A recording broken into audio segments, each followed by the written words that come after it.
religion dans laquelle on a été élevé et à laquelle on s'oppose moralement. Les témoignages d'ex-croyants emplis de déception et de rancune envers leur ancien dogme affluent, mais personne ne mentionne jamais à quel point il est difficile de quitter une spiritualité dans laquelle on se sent pleinement épanoui et sur laquelle on a fondé l'entièreté de notre vie par amour de la vérité. Dans un monde où le spectaculaire fait office de juge, où les croyants sont impressionnés par la métaphysique et les miracles irrationnels, où Dieu est relégué au rang des créatures fantastiques et mythologiques entre les anges et les dragons, comment expliquer un cheminement intellectuel qui s'est étalé sur plusieurs années? Comment leur dire que j'étais heureuse, que rien ne me faisait peur ou ne me mettait mal à l'aise, que mon avenir me semblait immuable et que dans cette quête qu'est la connaissance du divin, j'ai débuté en ayant tout à perdre et qu'à ce jour j'ai tout gagné. Tu ne seras jamais accepté, tu ne seras jamais comme eux, disaient les uns.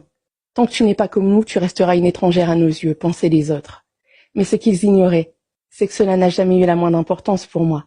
Si la validation sociale était un critère déterminant dans mes choix, alors de tous, celui-ci aurait probablement été le dernier. J'ai pensé durant un temps que si certains me poussaient à revenir vers l'islam, c'était par bienveillance et affection envers moi, et que si d'autres m'encourageaient officieusement vers la conversion au judaïsme, c'était par respect et amour envers ma personne. J'ai compris qu'en réalité, ces deux groupes ont bien plus en commun que ce qu'ils ne pensent, à commencer par l'incapacité d'aimer celui qui ne leur ressemble pas, et que finalement, ceux dont je pensais qu'ils se désintéressaient de mon sort avaient simplement la possibilité extraordinaire d'aimer la femme que je suis avant toute autre caractéristique identitaire ou spirituelle. Et c'est par cette capacité à m'aimer pour ce que j'étais que des personnes comme Larry, spécifiquement, m'ont encouragé non pas à être mais à exister, à ne plus dépendre d'une étiquette ou d'un état statuaire, mais à chercher profondément qui j'étais intrinsèquement. Qui est Linda, cette femme que j'ai tenté de dissimuler derrière plumes courbées durant tant d'années? Il y a 4 ans, je ne rencontrais pas seulement un homme, mais aussi un peuple, un Dieu et un livre. Très rapidement, j'ai tenté de créer des ponts entre l'islam dans lequel je m'ancrais avec tant d'amour et la Torah que je découvrais avec émerveillement.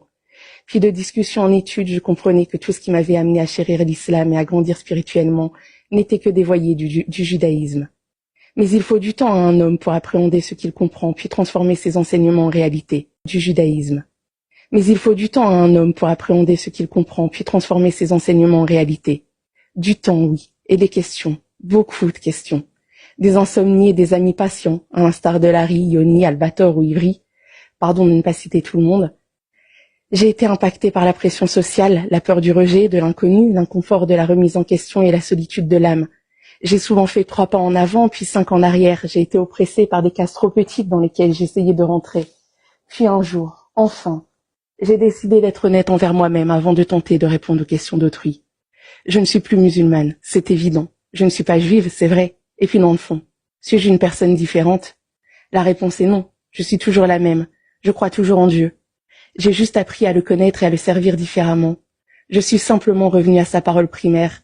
Et c'est ainsi que le 14 juillet, devant les raves, Uri Cherki, Avraham Khalifa et Goldberg, ainsi que des amis privilégiés, Larry, Madame 26, Hélicoptère, j'ai mis des mots sur ce que je suis. Je suis Noachide. Et par-dessus tout, enfin, je suis heureuse.